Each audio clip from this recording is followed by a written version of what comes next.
Bonjour et bienvenue. Je suis contente de vous retrouver pour un nouvel accord Toltec et une tasse de café. Moi et mon chat chanceux, on vous attend, prêt à commencer, à déguster une petite tasse de la boisson de votre choix. Café pour moi, café pour vous, ou du thé, ou du jus de fruits, ou de l'eau, ou rien. Juste une grande inspiration d'air frais, d'air pur. Il commence à faire frisquet dehors. Ça fait du bien en même temps. Et ça dépend aussi. C'est une période dans laquelle on doit faire encore plus attention qu'à l'habitude. S'habiller un petit peu plus chaudement.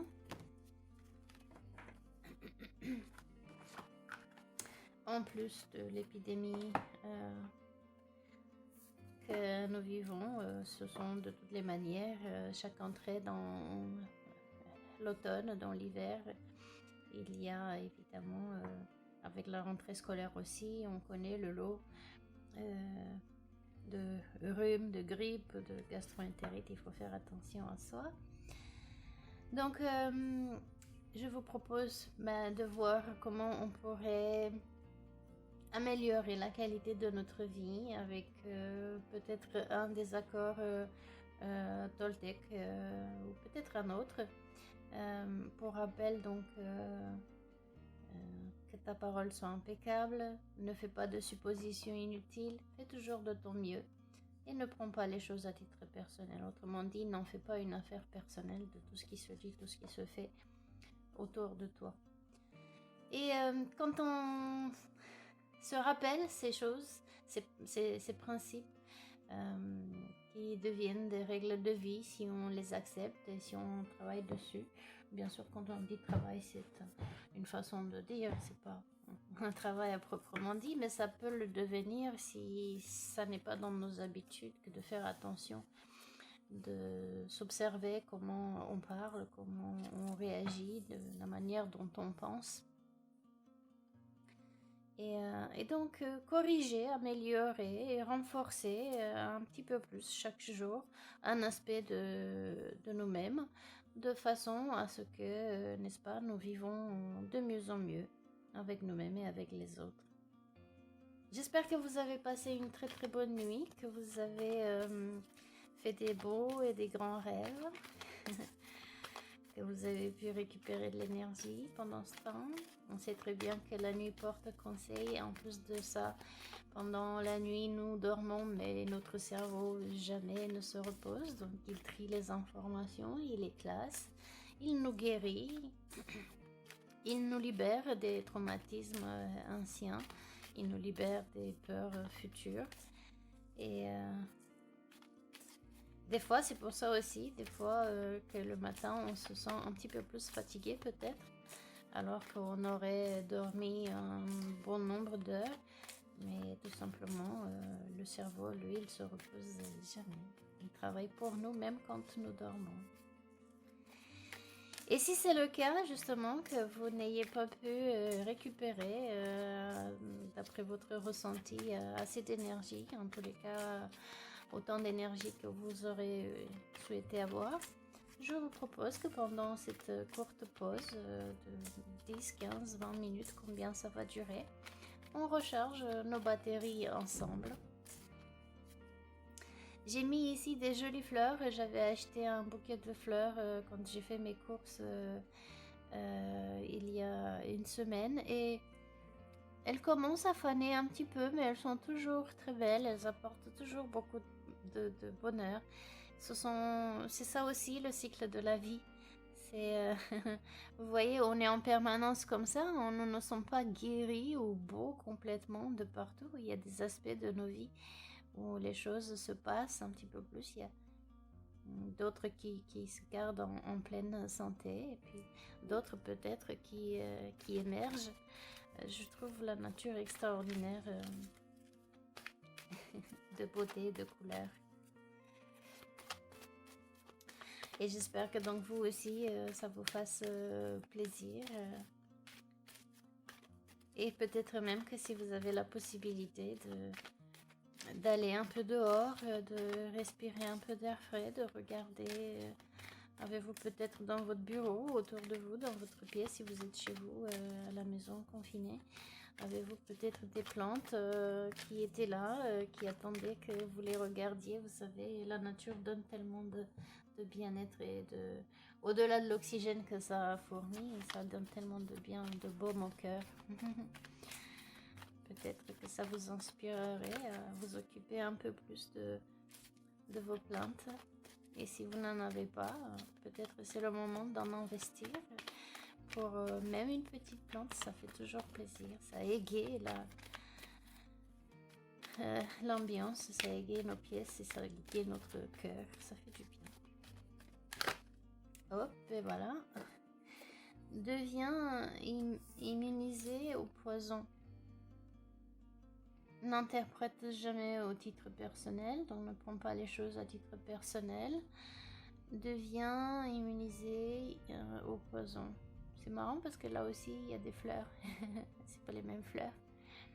Mais c'est possible qu'en étant fané, il y a des éléments chimiques qui sont moins bénéfiques. Peut-être que des gens qui sont aussi beaux, mais qui sont toxiques. Combien même... Ah tiens, ça a une continuité avec l'accord d'hier qui parlait de commérage. Combien même les gens parleraient du mal de toi, donc je ferai du commérage dans ton dos. Si tu ne prends pas les choses à titre personnel, tu deviens immunisé. L'immunité au poison au milieu de l'enfer est le plus grand cadeau du deuxième accord. Il est clair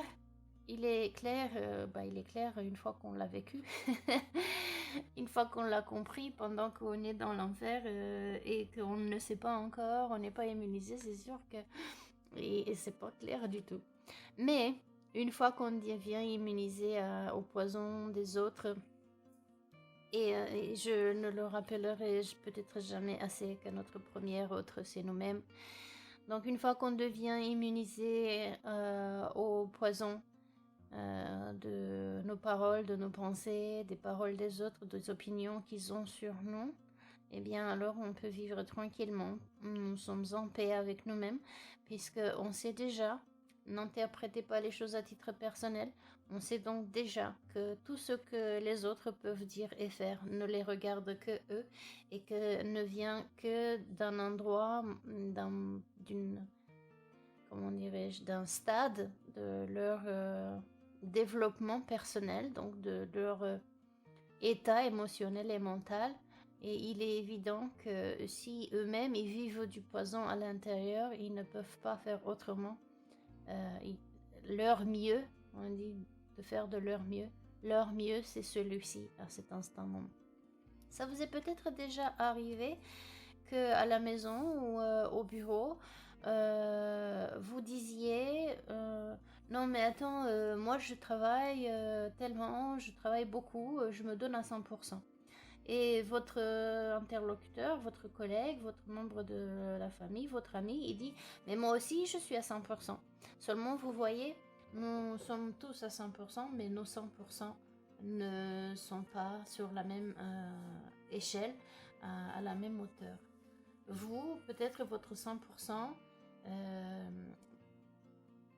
pour quelqu'un d'autre peut paraître 25 ou 200.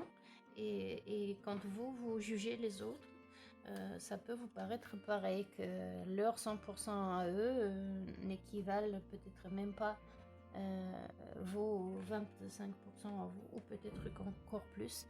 Ils sont encore plus productifs et plus dynamiques que vous. Il faut cesser donc de se comparer. Chacun est à son 100%. Quand on comprend cela, donc chacun ne peut faire de son mieux que ce qu'il est en train de faire, parce que s'il l'avait pu, il l'aurait fait. Et s'il l'avait pu et il ne le fait pas, alors là c'est tout un autre problème. Donc ça rentre pas dans le cadre de faire ce qui est en son pouvoir. Et Et donc, en prenant les choses sous cet aspect-là, tout de suite, on cesse d'avoir des émotions de regret, de rancune, de colère, etc., qui pourraient nous animer si on prenait les choses à titre personnel. Oh, il m'a dit ça, il m'a fait ça, je lui demande ces choses-là, il veut pas les faire. Ça fait je ne sais pas combien de temps que je lui dis, il n'en tient pas compte. Il a dit ça parce que il parle toujours du mal de moi, il est jaloux de moi. Oui, c'est vrai. La personne, elle a dit ça, ou c'est pas vrai, on le sait pas, mais admettons qu'on le sait, elle l'a dit. Elle nous l'a dit en face. En même temps, si on la regarde, avec neutralité, on peut comprendre qu'elle ne peut s'exprimer autrement que de l'endroit émotionnel et mental où elle se trouve. Si elle est en colère et qu'elle n'a pas appris à gérer ses émotions, eh bien, elle va parler avec colère. Est-ce que ça aura quelque chose à voir avec vous? Oui et non. La chose qu'elle aura à voir avec vous, c'est que vous avez été un déclencheur. Vous lui avez rappelé peut-être, fait revenir des émotions, des traumatismes qu'elle aura oubliés, des douleurs qu'elle aura oubliées ou qu'elle aurait mis en sourdine. Ou peut-être tout simplement un voile dessus parce qu'elle ne veut pas regarder les choses en face, qu'elle ne veut pas travailler dessus. Par contre, sa réaction, donc ses paroles, ses gestes, n'ont rien à voir avec vous. Ils ne font que exprimer leur propre douleur, leur propre détresse émotionnelle et mentale interne. Sachant cela, du coup, vous évitez de réagir en retour. Et ça fait stopper l'effet cause-effet, cause-effet, cause-effet, puisque ça s'arrêtera avec vous. Plus vous travaillez sur la gestion de vos émotions et de la compréhension que, en effet, tout ce que les autres disent et font n'a vraiment rien à voir qu'avec eux, parce que les émotions et les pensées naissent à l'intérieur de leur propre corps. Hein, et que vous êtes un déclencheur, peut-être un trigger, comme disent les anglophones. Donc vous titillez quelque chose qui leur fait mal. Et le seul moyen qu'ils savent, à cette étape-là, d'extérioriser leur déséquilibre émotionnel et mental à ce moment-là, eh bien, ce serait peut-être la colère, des actes méchants. Vous voyez, par exemple, la jalousie, ce serait quoi? C'est que quelqu'un veut avoir ce que vous avez, mais ne fait pas grand-chose pour l'avoir par elle-même. Vous construisez, vous dessinez, vous écrivez quelque chose, et un collègue, un membre de la famille, est jaloux parce que vous l'avez fait et pas eux. Il voudrait avoir votre chose, votre créativité, le résultat de votre travail, en même temps ne veut pas travailler pour l'avoir. Eh bien, entre guillemets, il suffirait qu'elle s'observe et qu'elle comprenne qu'elle n'a qu'à faire déposer le même montant d'émotion, d'investissement, de temps, d'énergie que vous, de passion, pour créer les choses qui leur font plaisir aussi. Mais vous, en tant que miroir, vous leur montrez ce qu'ils ne font pas, qu'ils voudraient faire mais qu'ils ne font pas, qui voudraient être mais qui ne sont pas, puisqu'évidemment s'ils font pas d'efforts ils vont pas l'être, ça c'est logique. Et donc vous déclenchez en eux des émotions, donc comme ça, d'infériorité. Mais leur infériorité, est-ce que ça vous regarde? Ça regarde que eux. C'est pas vous qui mettez des émotions et des pensées à l'intérieur du corps de cette personne. Ce sont eux-mêmes qui les créent pour eux-mêmes. Et donc, par c'est le même processus vous concernant. Personne ne pourra vous mettre des pensées et des émotions dans votre tête et dans votre corps. Il n'y a que vous qui les créez. C'est votre cerveau qui les crée.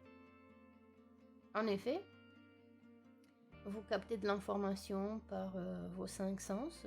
Si on ne parle pas des autres, déjà 5 sens c'est beaucoup à travailler avec.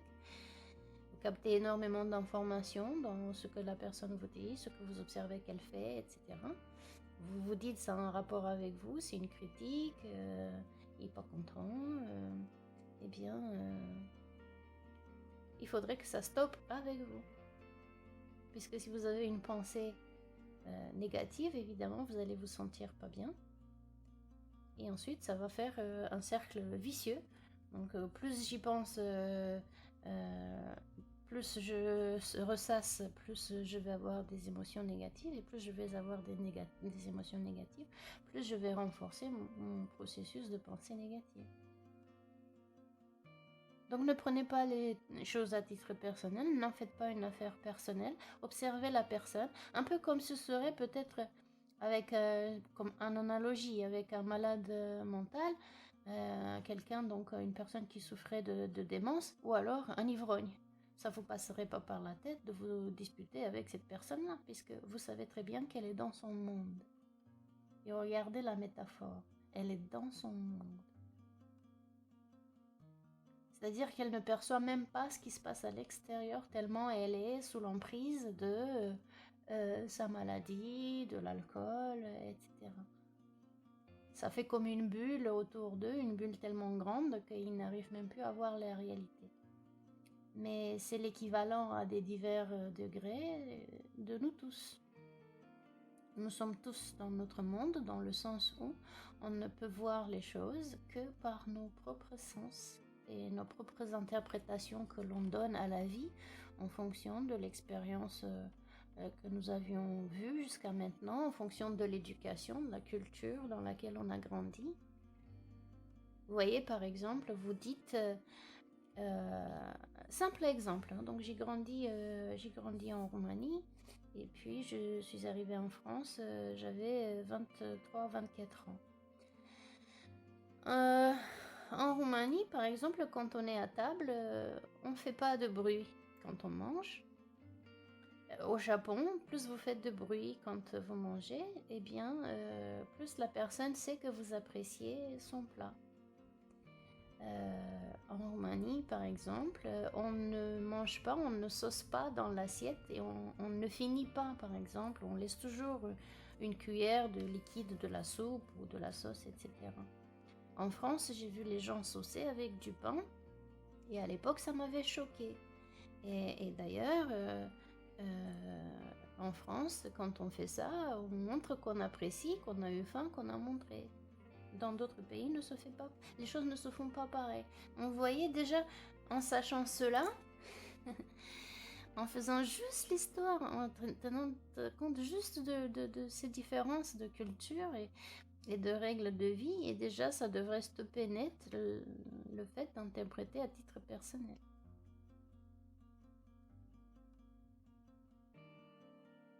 Je ne sais pas ce que l'illustration vous évoque. C'est peut-être un champignon toxique. Je sais pas si c'est un champignon toxique. En tous les cas, il y a beaucoup de rouge, beaucoup de orange, peut-être beaucoup de colère, avec, si on regarde un peu comme si ce serait comme une sorte d'explosion de quelque chose qui est poussé, projeté. Donc si des gens projettent leur poison toxique, émotionnel, mental sur vous, peut-être que de l'accompagner, l'accueillir avec beaucoup de verre, donc beaucoup d'énergie du cœur, de compréhension, de bienveillance. Et si c'est vous-même qui faites ces explosions de colère, de toxicité, eh bien accueillez-vous vous-même avec de la bienveillance, de l'amour. Sur ce moment, vous avez réagi comme ça. C'était la façon dont votre corps expulsait la toxicité, le trop de stress. Il ne savait pas faire autrement, ou la personne, si ce n'est pas vous, si c'est quelqu'un d'autre. Donc comprenez cette chose, que nous avons besoin de garder un équilibre. Il y a justement, regardez la vidéo de Jean-Marie Bigard. À un moment donné, il a posté il y a quelques jours, hier, avant-hier, une vidéo sur le stress chez les rats en recevant des impulsions électriques eh bien à un moment donné, soit tu peux fuir, donc on le sait ça, hein, devant un stress profond ou alors répété. On a deux façons enfin trois en fait façons de réagir. Ou bien on fuit si nous sommes moins forts que le danger estimé, ou bien on combat si on s'estime suffisamment capable de faire face, ou alors on fait le mort. Et ça c'est instinctif, c'est notre animal en nous qui réagit comme ça. Donc l'animalité du corps, la survie, l'instinct de survie. Et si vous ne pouvez pas fuir, parce que ma foi, de nos jours, au bureau, il y a beaucoup de stress, dans la famille, il y a beaucoup de stress, mais on ne peut plus fuir et on ne peut pas combattre. Alors, ce qui se passe, c'est que tout ce stress s'accumule à l'intérieur de notre corps. Donc, cet excès d'adrénaline qui nous servirait à se défendre, à fuir ou à combattre, eh bien, on ne peut pas l'éliminer puisque ni on fuit ni on combat. Et alors tout ce stress-là, donc tout ce poison, cet excès d'adrénaline, empoisonne donc du coup notre foie, nos reins, tout notre corps, les muscles, le cerveau. Et donc on devient malade. Alors à nous de faire attention et d'évacuer, peut-être pas en explosion de toxiques, mais peut-être apprendre aussi à s'exprimer, à exprimer comment dirais-je, les désaccords avec bienveillance le moment où ils arrivent, au lieu de les garder en soi jusqu'à ce que ça explose, et ça explose donc du coup sur nous-mêmes ou sur les autres. Et en plus, si on rajoute par-dessus de ne pas prendre les choses à titre personnel, eh bien on pourrait guérir au fur et à mesure de nos propres problèmes, de nos propres interprétations. Hein, parce que quand on prend les choses à titre personnel, c'est qu'on les interprète. Et donc du coup, on renforce peut-être la toxicité d'un événement qui pourrait s'arrêter à ce qu'il est, juste un événement.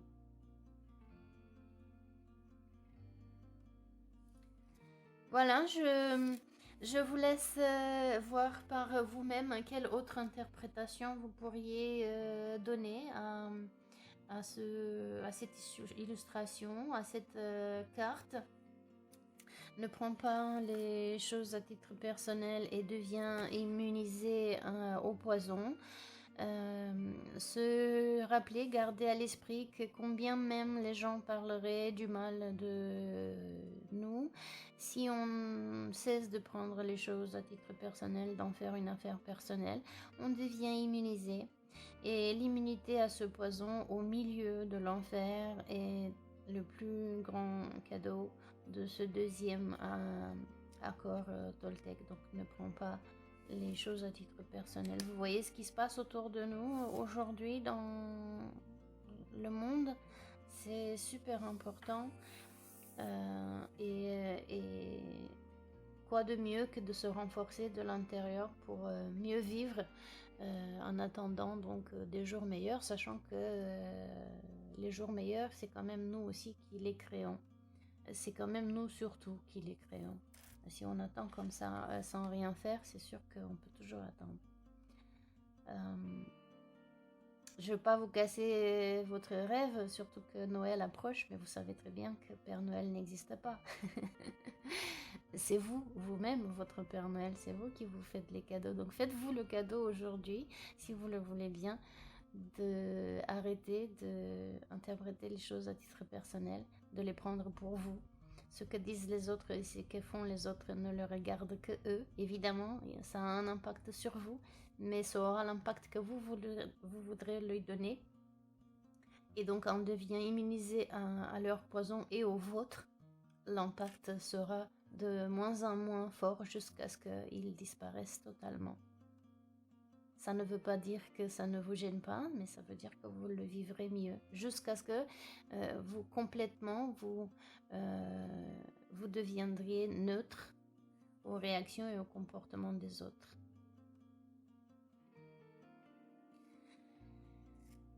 Voilà, voilà. Eh bien, je vous laisse faire votre propre réflexion, voir en quoi ça résonne avec peut-être des situations, des histoires dans votre vie de tous les jours, voir comment vous pourrez implémenter cet accord dès aujourd'hui ou peut-être dès demain, sachant que la nuit porte conseil, c'est ce qu'on disait au début de notre rencontre.